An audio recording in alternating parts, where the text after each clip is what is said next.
दोनों मुट्ठी बांध लीजिएगा और मेरे साथ बोलिएगा, भारत माता की। नेहरू युवा केंद्र का आवाज इतना कमजोर नहीं हो सकता है। ये पलामू का सबसे मजबूत कंधा है जो मैं अपने सामने देख रहा हूं।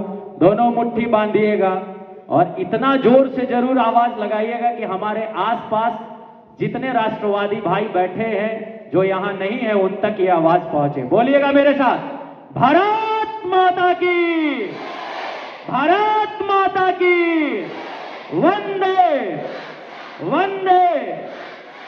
बहुत धन्यवाद आपका। इस कार्यक्रम के जिन्होंने परिकल्पना करी, DYO कंचन कुमारी जी के लिए एक बार जोरदार ताली बजाइएगा आप सभी। आप सबों से आग्रह है कि जोरदार तालियों से इनका अभिनंदन करिए।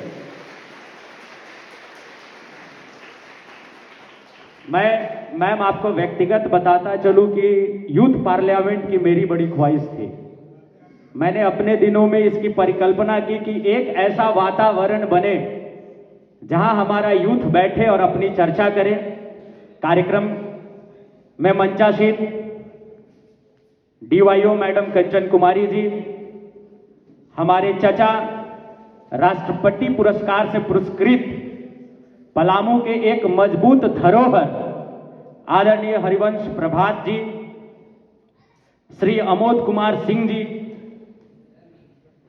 दिलीप कुमार जी और इस कार्यक्रम में आए हुए हमारे सभी भाई, हमारे सभी मजबूत स्तंभ नेहरू युवा केंद्र के।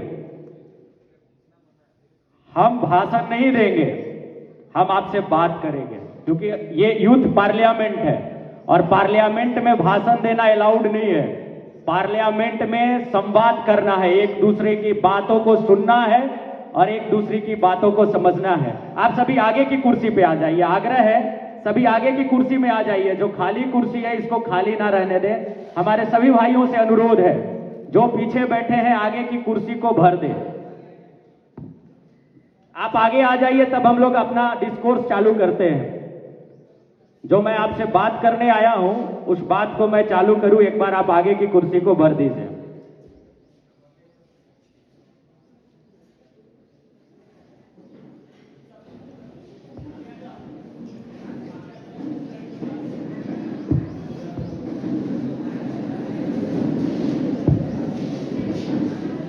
चलिए, हो गया। एक बार इस आयोजन के लिए जोरदार ताली बजाइए नेहरू युवा केंद्र के उन सभी भाइयों के लिए जिन्होंने अपना दिन रात एक करके इस आयोजन के लिए हम सभी को आमंत्रित किया और आप सभी को इस सभागार में जमा किया। हमारे बीच इस विद्यालय के कर्ता धर्ता प्राचार्य और हमारे भी गुरु आदरणीय बलिराम शर्मा जी का आगमन हुआ है। एक बार जोरदार तालियों से उनका अभिनंदन करिए। क्योंकि मैं अपने भाषण के क्रम में हूं तो सर से आग्रह करूंगा कि वो आकर मंचासीन हो। आप सबों से आग्रह है कि एक बार अपने लिए जोरदार तालियों से अपना अभिनंदन करिए। आप सभी उपस्थित हुए इस कार्यक्रम में। आप पलामू के वो जागरूक युवा हैं जो पलामू की बात करने के लिए, पलामू का हालचाल जानने के लिए और हमारे पदाधिकारियों को पलामू का हालचाल बताने के लिए उपस्थित हुए हैं। आप सभी अभिनंदन के पात्र हैं। आप सभी वो फर्टाइल ब्रेन हैं, आप सभी वो समृद्ध और विकसित दिमाग होने वाले हैं जो पलामू को आगे लेके जाएंगे।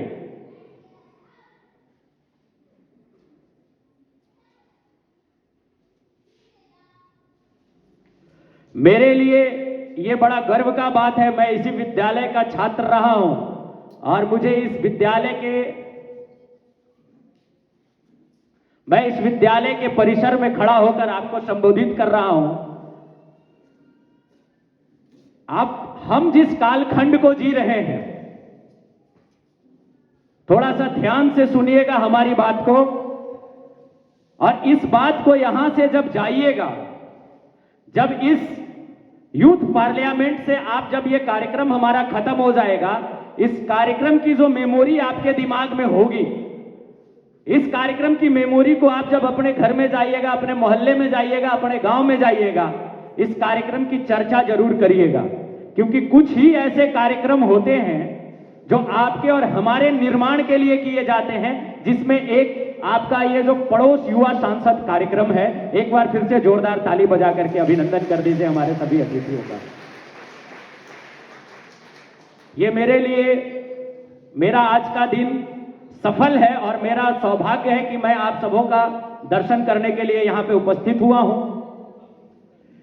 ये मुझे जो यहां पे बात करने के लिए बुलाया गया है और जिस विषय के बारे में कहा गया है कि मैं अपने भाइयों से, अपने साथियों से, अपने दोस्तों से, अपनी बहनों से जो बात करूं, वो बात है न्यू इंडिया, जो हमारा आने वाला भारत है, जो भारत हमारा 2047 में, जिसकी परिकल्पना हमारे प्रधानमंत्री जी ने लाल किले की प्राचीर से 15 अगस्त 2023 को ली है, जिस भारत के निर्माण में पूरी सरकार और सरकार की व्यवस्थाएं लगी हुई हैं, जिस भारत के निर्माण के लिए हमारी डीवाईओ मैडम कंचन कुमारी जी ने हम सबों को यहां पे बुलाया है और हमें जागरूक करने का प्रयास कर रही है, जिस भारत के निर्माण के लिए हम सभी यहां पे एकत्रित हुए हैं, उस भारत पे बात करने के लिए मुझे बुलाया गया है। और वो भारत कोई और नहीं है, वो भारत हम हैं, वो भारत आप हैं। इस सभागार में उपस्थित एक एक व्यक्ति उस भारत के निर्माण का सहभागी बन सकता है, ये मैं आपको आश्वस्त करने के लिए यहां पे आया हूं। आप अपने आप को भारत का निर्माता समझकर, आप अपने आप को भारत का भाग्य विधाता समझकर, आप अपने आप को भारत का वो युवा समझकर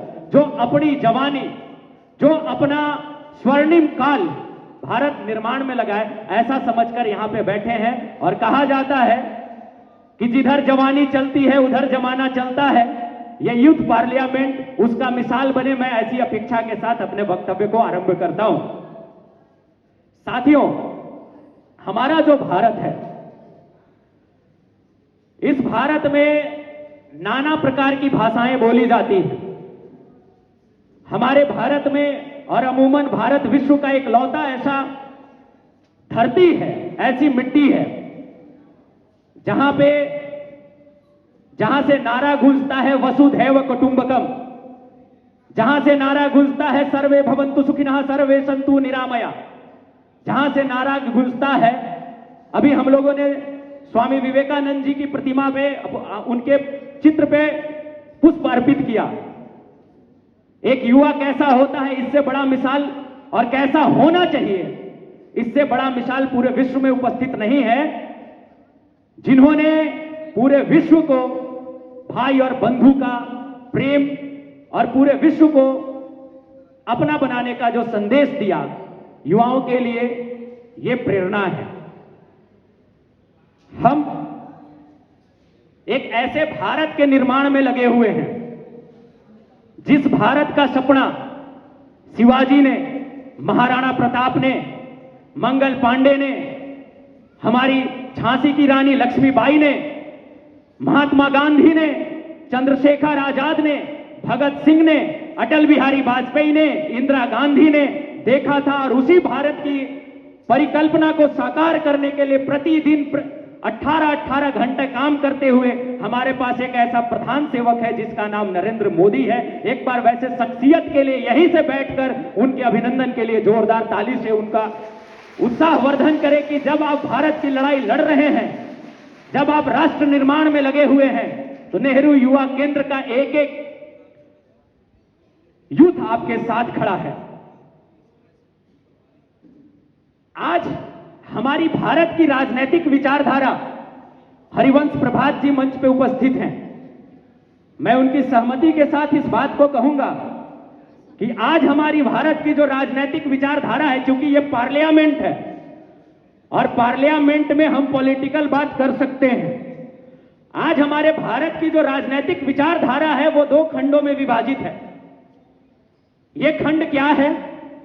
ये खंड है कि जब आप राष्ट्रवाद की बात करते हैं, जब आप राष्ट्र निर्माण की बात करते हैं, जब आप यूथ की बात करते हैं, जब आप डेवलपमेंट की बात करते हैं, जब आप 2047 के भारत की परिकल्पना की बात करते हैं, तब हो सकता है कि आपको अंध भक्त, मोदी भक्त कह दिया जाए और दूसरा जो विचारधारा है वो विचारधारा अन्य प्रकार का है, उस पर मैं ज्यादा हाईलाइट देना नहीं चाहूंगा।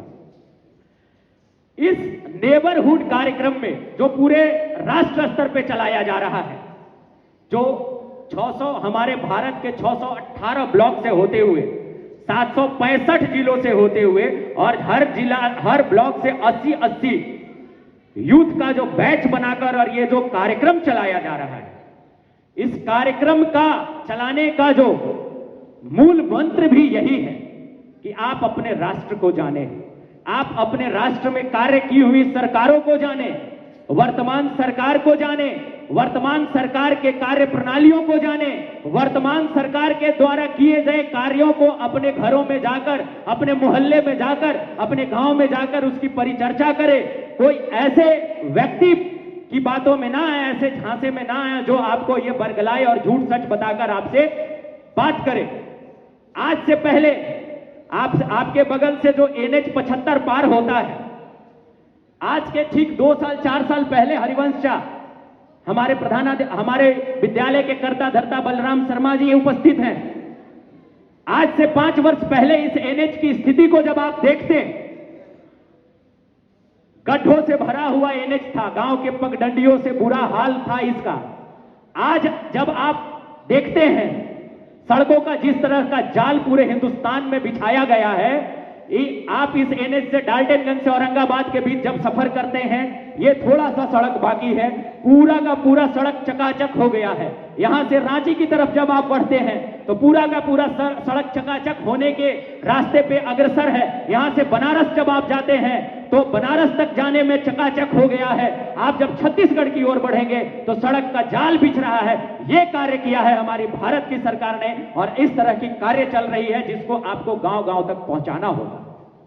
यूथ से जुड़े इस तरह का जो कार्यक्रम है, यूथ पार्लियामेंट का कार्यक्रम, पहले हम लोगों ने बहुत ऐसे परिकल्पनाएं की हैं। मैं व्यक्तिगत तौर पे बहुत सारे छात्र संगठनों के साथ बैठकर चर्चा करता था कि यूथ पार्लियामेंट की तैयारी करिए, यूथ पार्लियामेंट होना चाहिए। जब तक हमारा युवा हमारी चीजों को नहीं जानेगा, एक चीज जान लीजिए, गांव घर में आपने सुना होगा कि राजनीति बहुत बुरी चीज है, पॉलिटिक्स में नहीं जाना चाहिए, राजनीति नहीं करना चाहिए। ये जिसने भी आपको समझाया है, आप इस बात पर आज ही डिलीट का बटन दबा दीजिए, क्योंकि आप यकीन मानिए, अगर आप और हम राजनीति को लेकर सजग नहीं होंगे, आप और हम अगर राजनीति की बात नहीं करेंगे तो बेवकूफ लोग हम पर और आप पर शासन करेंगे। राजनीति यहां तक तय करता है कि आपके प्लेट में कितना रोटी होगा।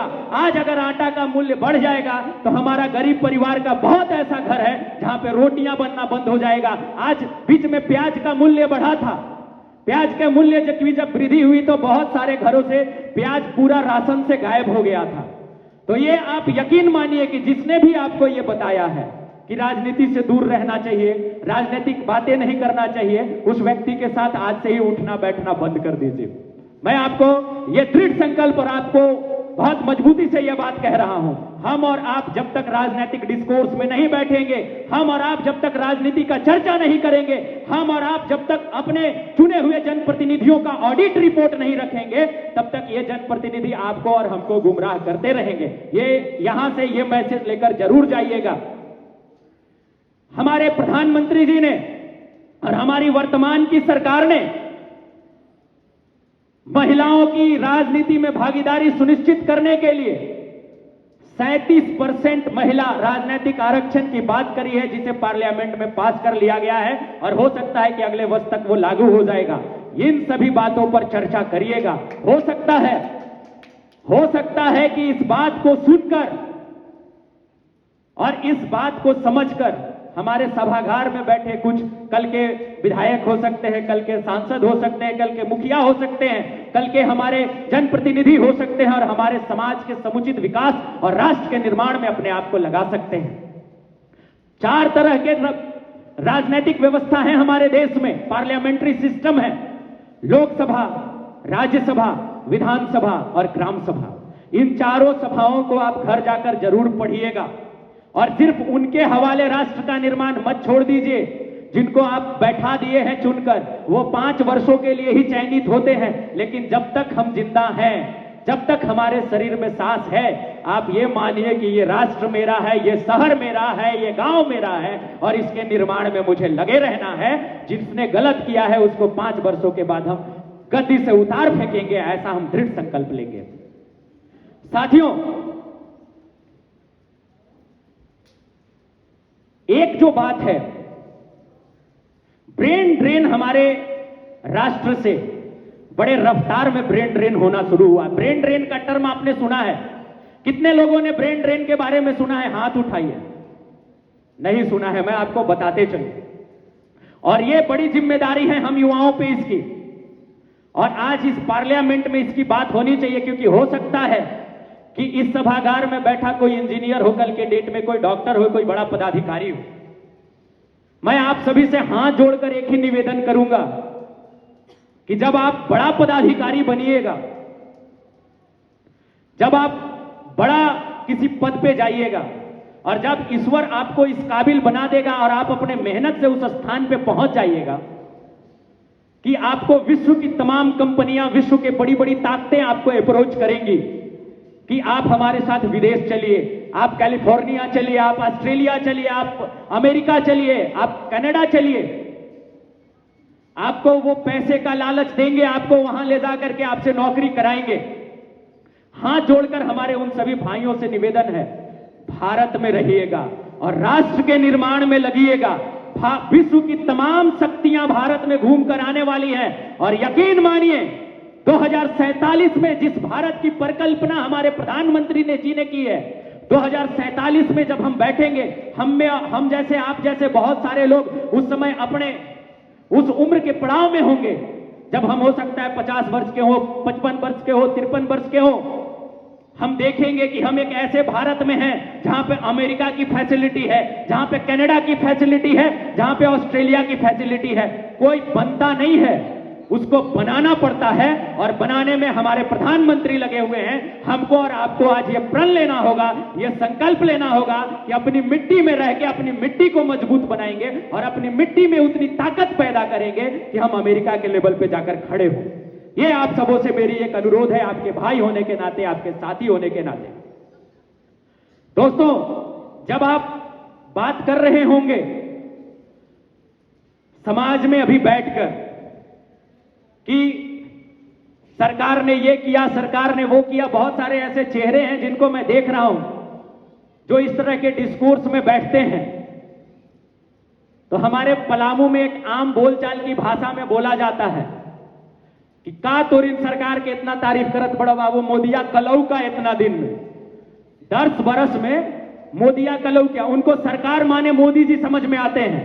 सरकार एक पूरा सिस्टम होता है, जिस सिस्टम में हम भी हैं, जिस सिस्टम में आप भी हैं, जिस सिस्टम में यह विद्यालय है जहां से राष्ट्र के निर्माण के लिए बलराम शर्मा जी जैसे योद्धा लगे हुए हैं और हम जैसे फर्टाइल ब्रेन प्रोड्यूस कर रहे हैं। इस सिस्टम में डीआईओ मैडम जैसे मजबूत पदाधिकारीगण हैं जो राष्ट्र के निर्माण में युवाओं के बीच एक जन जागरूकता का कार्यक्रम चला रही हैं। इस राष्ट्र के निर्माण में हमारे राष्ट्रीय कवि हरिशंकर, हमारे चचा हरिवंश प्रभात जी जैसे लोग हैं।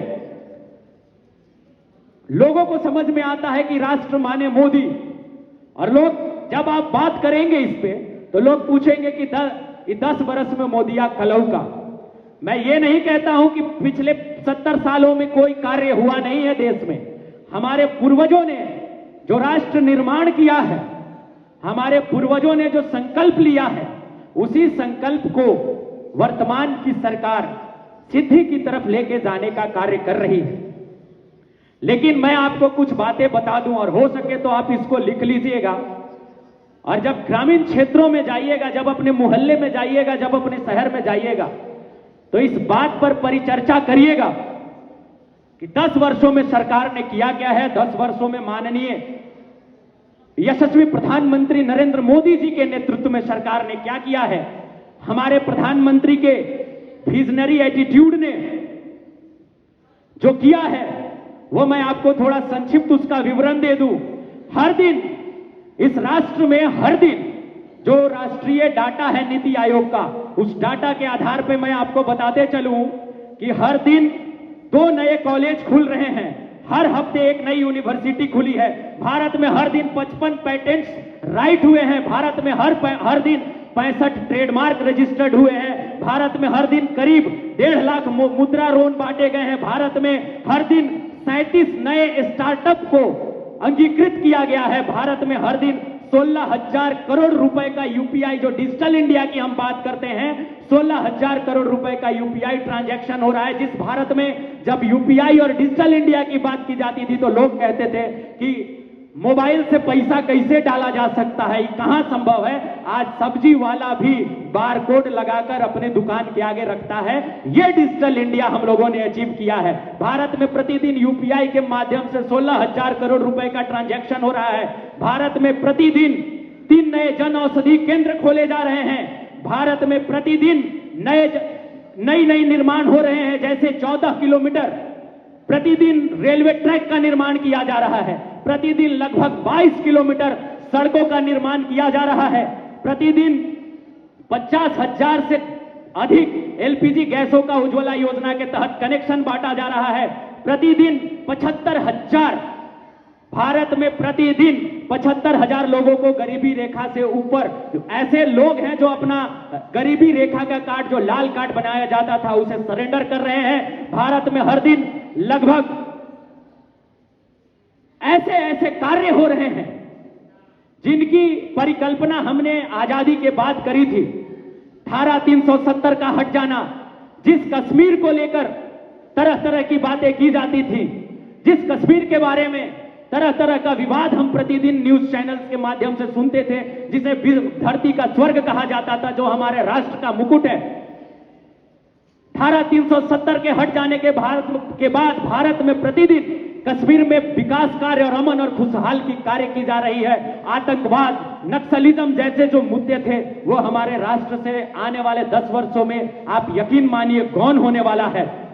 पूछेगा तो कोई पूछेगा आपसे कि मोदी ने क्या किया, तो बताइएगा कि आज वो भारत मोदी ने खड़ा किया है और वर्तमान की सरकार ने खड़ा किया है कि आज कोई भी नक्सली एक्टिविटी करने से पहले डरता है, कोई भी विरोधी ताकत हमारी भारत में घुसने से पहले डरता है। पाकिस्तान के और चीन के सपने में आज का सशक्त भारत आता है, जहां यह डर रहता है कि अगर हमने गलती से भी किसी तरह की नामर्दी की भारत के साथ, तो आज का वो भारत है कि हमको घर में घुसकर मारेगा, सर्जिकल स्ट्राइक करेगा, एयर स्ट्राइक करेगा। हमारे पासपोर्ट की ताकत बढ़ गई है। आज हमारा कोई भाई अगर विदेश में फंसता है तो उसको ये पता है कि आज की जो वर्तमान की सरकार है वो हमें हमारे देश वापस लेकर जाएगी, इसकी 100% गारंटी है। चंद्रयान जैसा मिशन हो, नारी शक्ति योजना जैसा कार्यक्रम हो, गरीब कल्याण योजना हो, प्रधानमंत्री आवास योजना हो, आयुष्मान भारत योजना हो, पीएम गति शक्ति योजना हो, वोकल फॉर लोकल कार्यक्रम हो, मेक इन इंडिया हो, मन की बात के माध्यम से हमारे जन जन की बातों को उठाकर राष्ट्रीय पटल पर रखने जैसी बात हो, उज्ज्वला योजना जैसा कार्यक्रम हो, ये सब हमारे प्रधानमंत्री जी ने किया है और ये सब हमारी वर्तमान की सरकार ने किया है। माने कि ये सब हमने और आपने किया है क्योंकि हम और आपने पॉलिटिकल सूझबूझ से, ऐसे यूथ पार्लियामेंट के कार्यक्रमों से अपने आप को इतना जागरूक किया है कि सही और गलत के बीच के डिफरेंस को चुनने का काम किया है। हम आपने एक ऐसे राष्ट्र बनाने का परिकल्पना किया है जो राष्ट्र धरती का स्वर्ग हो। ऐ दिले नादा जुनूने जंग पैदा कर, जिंदगी जीता है तो इसके जीत पर यकीन कर, अगर कहीं है स्वर्ग तो उतार ला जमीन पर। इस परिकल्पना से हम लोगों ने काम किया है। देखिए, चूंकि मुझे जो बोलना है उसमें न्यू इंडिया के साथ साथ इंडिया ऑफ 2047 की भी बात है। मैं 5 मिनट में अपनी बातों को खत्म करूंगा। देखिए, इस न्यू इंडिया में जिस व्यक्ति ने अपने राष्ट्र निर्माण में योगदान दिया है, जिस भी व्यक्ति ने योगदान दिया है, उन सभी व्यक्तियों का और जिन भी स्वतंत्रता सेनानियों का योगदान है, उन सभी व्यक्तियों का हम सभी सदा ऋणी रहेंगे और उनकी परिकल्पनाओं से जिएंगे, उनकी परिकल्पनाओं के आधार पे चलेंगे। मेरा मानना है कि वर्तमान की सरकार जो प्रधानमंत्री नरेंद्र मोदी जी के नेतृत्व में चल रही है, वो सरकार विदेशी ताकतों से तो लड़ ही रही है, अपने राष्ट्र निर्माण में लगी हुई है, और राष्ट्र के अंदर जो उस तरह की असामाजिक ताकतें हैं उनसे लड़ने का काम कर रही है। वी कैन से दैट कि if you are against this government, then you are against the nation. If you are anti Modi, then you are anti nation. ये आप कह सकते हैं, और मैं यहाँ पे खड़ा होकर एक युवा होने के नाते मैं इस बात को बड़ी मजबूती से और बड़ी गंभीरता से कहता हूं। जब आप 2047 के भारत की बात करेंगे तो लाल किले के प्राचीर से प्रधानमंत्री जी ने 5 मंत्र दिया था। उस मंत्र को लेकर हम यहां से जाएंगे और उन मंत्रों के साथ हम अपने नए भारत का निर्माण करेंगे। वो 5 प्रण, वो 5 संकल्प हैं। पहला संकल्प है कि हमारा भारत विकसित होगा। पहले हम अपने मन में ये ठान लें कि 2047 तक हम अपने भारत को विकसित बनाकर रहेंगे। एक दोस्तों, जब आप अपनी आजादी की लड़ाई को देखते हैं तो 1920 से लेकर 1947 तक ये जो कालखंड है आजादी का, आजादी के लड़ाई का, ये कालखंड बहुत महत्वपूर्ण है हमारे लिए, क्योंकि इस कालखंड में हमने पूर्ण स्वराज की घोषणा की और हमने स्वराज प्राप्त किया। इसी को देखते हुए हमारी वर्तमान की सरकार ने वर्ष 2020 से लेकर आने वाले 25 वर्षों के लिए, यानी कि वर्ष 2047 तक के कालखंड को अमृत कालखंड के रूप में घोषणा किया है। यह अमृत कालखंड इसलिए है क्योंकि जब हम अपने राष्ट्र का, अपने भारत का, अपने हिंदुस्तान का 100वां स्वतंत्रता दिवस मना रहे हो, जब हम अपने आजादी का 100वां महोत्सव मना रहे हो, उस अमृत महोत्सव में कम से कम 100 साल के भारत में हम ये विजन जरूर अचीव कर लें कि हमारा भारत विकसित है, हम अमेरिका, चीन, जापान जैसे देशों के समकक्ष आकर खड़े हो गए हैं। पहले हमको मानना है कि हम विकसित बनेंगे, फिर हमको उसकी तरफ अग्रसर होना है, जिसके लिए हमारी सरकारें, हमारी वर्तमान की सरकार अपना कार्यक्रम आरंभ कर चुकी है। दूसरा जो संकल्प है वो संकल्प ये है कि हम अपने गुलामी के चिन्हों को अपने बीच से खत्म कर दें। गुलामी के चिन्ह, मानसिक गुलामी भी उसमें एक चीज आती है कि जो हमारे दिमाग में गुलामी की बातें की गई हैं, जो अंग्रेजों ने 200 वर्ष और उससे पूर्व मुगलों ने इस भारत पे राज किया है, जो भी हमारी गुलामी की वो चिन्ह हैं, जिन चिन्हों पे हमको और आपको शर्मिंदा होना पड़ता है, उन चिन्हों को या तो हम पूर्ण रूप से मिटा दें या उसे अस्वीकार कर दें, क्योंकि हम वो स्वाभिमानी पीढ़ी हैं जो अपने भारत को बनाने में लगे हुए हैं, अपनी मिट्टी पे गर्व करना जानते हैं। तीसरा जो संकल्प है, तीसरा जो प्रण है, जो विकसित भारत के लिए प्रधानमंत्री जी ने लाल किले के प्राचीर से दिया, वो संकल्प है कि हमें अपने विरासत पे गर्व करना है। हमारी विरासत क्या है? पहला तो हमारे विरासत हमारे पूर्वज हैं, जो हमारे परिवार में हमारे बड़े हैं, हमारे बुजुर्ग हैं, उनके द्वारा जो हमें प्राप्त चीजें हैं, हमारी मिट्टी, हमारे चिन्ह, हमारी स्मृति, हमारी संस्कृति, हमारे विचार, हमारे आचार, हमारे पुराने रीति रिवाज, जिनको पूर्व में ट्रेडिशनल कह के बाइकॉट करने के लिए हमें कहा जाता था, जो मॉडर्नाइजेशन के नाम पे जिस संस्कृति के ऊपर लोगों ने वेस्टर्न कल्चर को हावी करने के लिए उस संस्कृति को मिटाने का कार्य किया था, उन विरासतों पे हमें गर्व करना चाहिए। हमारी पहचान, हमारा वजूद हमारा है और यही हमें विश्व में स्थापित करेगा। ऐसे संदेश के साथ हमें अपने विरासतों पे गर्व करना चाहिए। चौथा जो प्रण है वो प्रण है एकजुटता का, एक भारत श्रेष्ठ भारत का, जिसमें 140 करोड़ देशवासी हमारे अपने हैं। कश्मीर से लेकर कन्याकुमारी तक और अटक से लेकर कटक तक एक एक भारतीय हमारा भाई है, एक एक भारतीय हमारा बंधु है, चाहे वो पलामू का हो, चाहे वो गढ़वा का हो, चाहे वो लातेहार का हो, चाहे वो गुमला का हो, चाहे वो लहरदग्गा का हो सकता है कि वो भाषा कुछ और बोल रहा हो सकता है उसके रंग कुछ और हो, उसकी संस्कृति कुछ और हो, उसका रहन सहन कुछ और हो, लेकिन वो हमारा भाई है। इस एक रूपता और इस एकजुटता के साथ हमें कार्य करना होगा।